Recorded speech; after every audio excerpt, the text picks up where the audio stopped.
सद्गुरूंचे पुण्यस्मरण, सद्गुरु नाम संकीर्तन,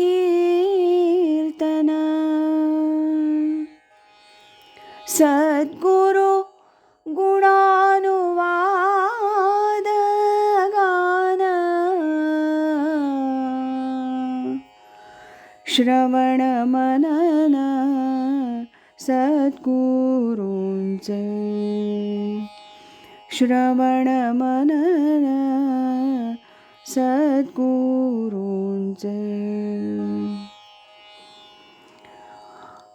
आज ऐकूया स्वामी स्वरूपानंद एक अलौकिक राजयोगी या ग्रंथातील प्रकरण 8 स्वरूपानंद दर्शन.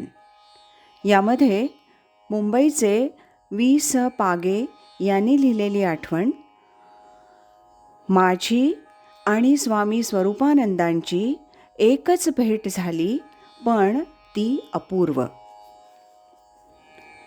काही वर्षांपूर्वी माझ्याकडे एका गृहस्थानं ज्ञानेश्वरी अभंग रूपाने लिहिलेली आणून दिली. ती माझ्याकडे अवलोकनार्थ स्वतः लेखकांनीच पाठवली आहे असं सांगितलं. थोड्या दिवसांनी मी ती अभंग ज्ञानेश्वरी चाळली तेव्हा मला तिचं प्रासाद माधुर्य आकर्षक वाटलं. पण वाङ्मयापेक्षा मला प्रत्यक्षानुभवी संतांच्या दर्शनाची ओढ असल्यानं मी त्या ज्ञानेश्वरीचे लेखक स्वरूपानंद यांना भेटण्याचं ठरवलं. त्यानंतर एकदा स्वामीजींना मी भेटावयास येणार आहे असा निरोप देऊनही जाऊ शकलो नाही. मात्र मी पुन्हा जेव्हा एकदा रत्नागिरीस गेलो तेव्हा निश्चय केला आणि पावसला स्वामीजींच्या भेटीस गेलो. हे एवढं सगळं सांगितलं याचं कारण माझी भेट होताच स्वामीजींनी या साऱ्या गोष्टींचं आपणहून स्मरण दिलं. अगदी व्यक्ती म्हणून त्यांचं कसं इतरांच्याकडे लक्ष असतं याचं उदाहरण म्हणून माझ्यावर या गोष्टींचा परिणाम झाला. आपल्यामध्ये कोणीतरी वैयक्तिक लक्ष देत आहे आणि आठवण ठेवून भेट होत आहे याचं आश्चर्य वाटलं. स्वामीजी पावसला रत्नागिरीहून सुमारे 9 मैलावर श्रीयुत देसाई यांच्याकडे राहतात. तिथं मी गेलो. माझ्याबरोबर रत्नागिरीचे स्वामीजींचे एक शिष्य होते. ते संस्कृत तज्ज्ञ होते. जाताना थोडा सुखसंवाद झाला. श्रीयुत देसाई यांच्या घरी पोहोचलो. स्वामींनी त्यांच्या बैठकीच्या खोलीत बोलावलं.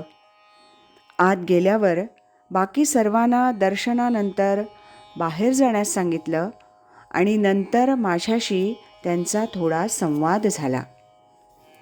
एका आसनावर ते पडून होते. त्यांचा आवाज खोल होता.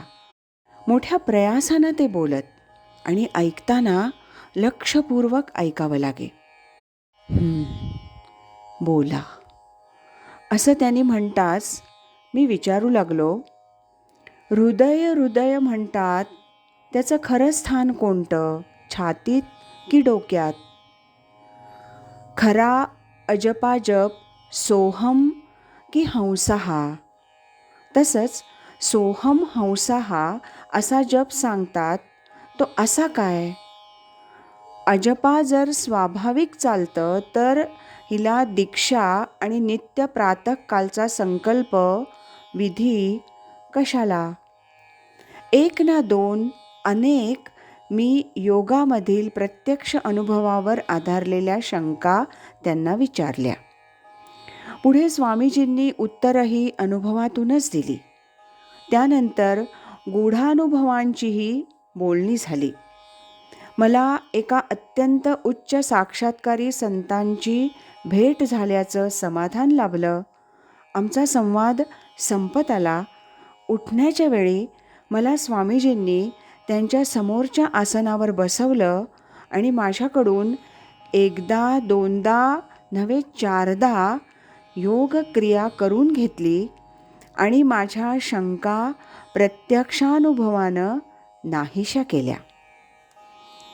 मी नमस्कार करून उठण्यापूर्वी आशीर्वाद असं स्वामीजी म्हणाल्याचं मला स्मरण आहे.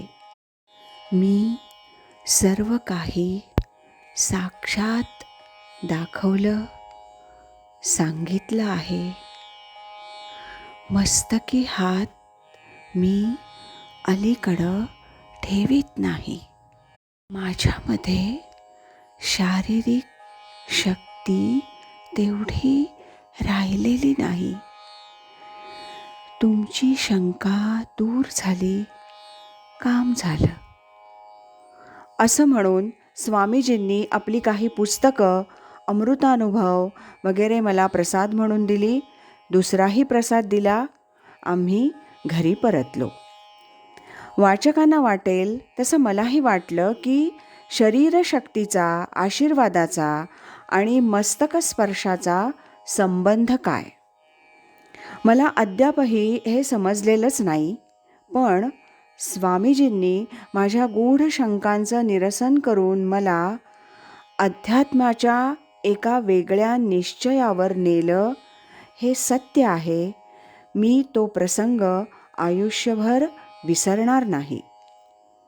पुष्कळांनी विचारलं, स्वामीजींनी तुम्हाला काय सांगितलं?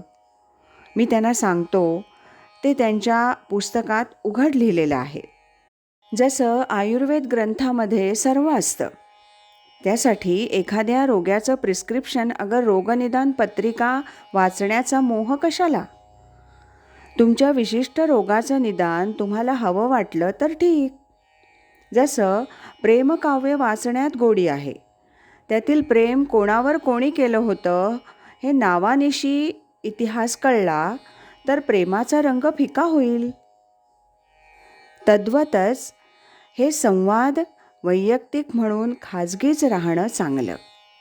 मात्र त्याचं रहस्य प्रकट गुह्य बोले या नात्यानं सद्ग्रंथातून उघड उघड सांगितलेलं आहे. काहीही गौप्य राखलेलं नाही. म्हणून कुतूहल अगर नाराजी न राहावी. माझी आणि स्वामी स्वरूपानंदांची एकच भेट झाली, पण ती अपूर्व. मी त्या भेटीचा सांगता आला तेवढा वृत्तांत सांगितला. स्वामी स्वरूपानंदांना जो जो भेटला आहे त्याचा अनुभव असाच अपूर्व असल्याचं त्यांनी मला सांगितलं. मुंबईचे वि.स. पागे यांनी लिहिलेली आठवण आपण ऐकली. उद्याच्या भागात महामहोपाध्याय दत्तोवामन पोद्दार यांनी लिहिलेल्या आठवणीचं वाचन आपण ऐकणार आहोत.